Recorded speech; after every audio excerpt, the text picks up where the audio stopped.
Alright, so lots of videos like this regarding exponent equations are going viral on YouTube, so I thought, why not try make a video like this myself and see what happens to it. And it's not just for the sake of making a video. I really want to help you to learn and help you to think about this the right way, because a lot of videos do it in a messy way. And here what I'm going to do is show you the fundamental principle for how to solve these kinds of equations. And the principle is the following. It's quite natural and intuitive, and it's based on the following idea that if I have an equation like 3 power x is equal to 3 power 5, how do I solve for x? Well, you look at that, you say that, well, x should be 5, right? And watch till the end, because I'm going to explain to you the fundamental conceptual reason why this is true and why it justifies the existence of logarithms in the first place. Okay, so we're going to use this principle to solve 9 to the x equals 27. Now, the idea is basically we want to write everything on one side and everything on the other side as a power of a fixed number. Okay, so it may be 3, it may not be 3. In this case, you sort of see 9 and 27, we can write them as powers of 3. So what we can do is we can write 9 is equal to 3 power 2, and then we have powered by x, and then 27 is equal to 3 power 3. We're almost there. Now, in general, when you say 3 power 2 power x, x need not be a positive integer, okay? If x is a positive integer, you can sort of think about this as 3 power 2 times 3 power 2 dot dot dot times 3 power 2 x times, and then you can kind of see that, okay, if you're doing this x times, then you have 2 lots of 3 times 2 lots of 3, etc. x times, you're going to have 2x lots of 3.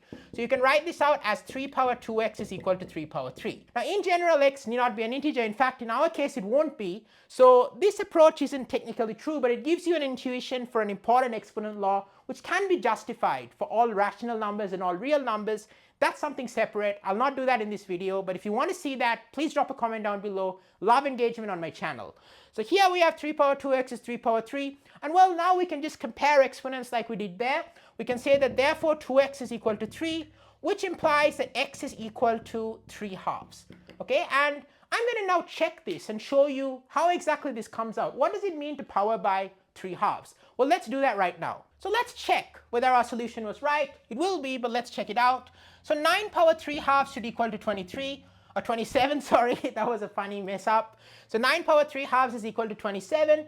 Now, what we want to do is we want to say, okay, we can write this in 2 steps. You can take 9 power half and then power 3. 9 power half is the root of 9. Okay, this again follows by exponent laws. Okay, I'm just going to explain this very briefly. 9 power half times 9 power half, you're sort of adding up exponents. When you multiply 9 power half and 9 power half, you get 9 power 1. So 9 power half is a positive number that is a square root of 9, so it's 3. So that explains why powering by half is taking the square root, just as a refresher. So here we're going to have 3 power 3, which is equal to 27. Okay, so that explains why, okay, this is a solution. Now I'm going to conclude by explaining that thing I mentioned at the beginning as to why 3 power x equals 3 power 5 means x is 5. It's very important, so let's see how it works out. This is going into the realms of calculus, but I'm going to make it easy. What we can do is we can graph the function y equals to 3 power x. Okay, so graphing the function y equals 3 power x, what happens to this function is the following. What happens is that it looks like this kind of graph. This is what is called an exponential function. Now 3 power 0 is equal to 1, and if you want a really elementary way of seeing that, check out my video on my channel. My math teacher lied to me in 5th grade and told me the 3 power 0 is 0, but I explained why it's true in that video. But this is what the graph of y equals 3 to the x is, and the idea is it's exponential in the sense of it very rapidly grows, right? If you take 1, you get 3. 3 power 1 is 3, then 3 power 2 is 9, then 3 power 3 is 27, then 3 power 4 is 81. It's just shooting up, okay? It's like money. If you keep compounding your money, it grows really fast. Remember that. That's an important lesson from this video. But the key principle here, you see that the function is what is called one-to-one. Different values of x give you different values of y. If you take a horizontal cross section, you have only one value of x that gives you that value of y. So in other words, 3 power x is equal to 3 power y implies that x equals to y. Okay, so that's a fundamental principle that we see intuitively from the graph. And as for why the graph goes towards 0 on the left, that's also very important to explain. That follows from negative exponent laws. The idea behind that is basically 3 power something like 3 power minus 100.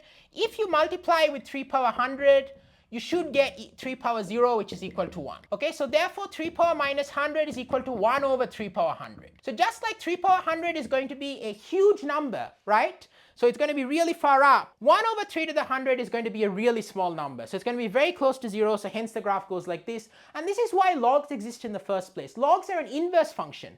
If I were taking log to the base 3, what I would be doing is log to the base 3 of some number, like log to the base 3 of 3 power 10 is equal to 10, because 10 is the number I have to power 3 by to get 3 to the 10. Okay, so log is spitting out my x value for my y value. If my y value was 9, then log of 9 to the base 3 would be 2. That's the x value that gives me that y value. And that only exists uniquely because our function is 1 to 1. In other words, 3 power x equals 3 power y implies x is equal to y. So different values of x get assigned different values on our function, so we can recover our value x from our value of y. Okay, that's why logs are defined in the first place. Hope you loved that video. Hope you gave you a lot of intuition about how this stuff all works, the behind the scenes of the math. And please check out my channel. I've got math at all levels. You know, not just this level, levels below, but levels significantly above as well. Everything's there. So check it out. You're gonna love this video. It's gonna pop up on your screen right now. It's a lot of fun. And this video is also gonna be super cool. If you love exponent equations, check them out. And I'm super excited to see you in the next video. Drop a comment down below if you have any thoughts.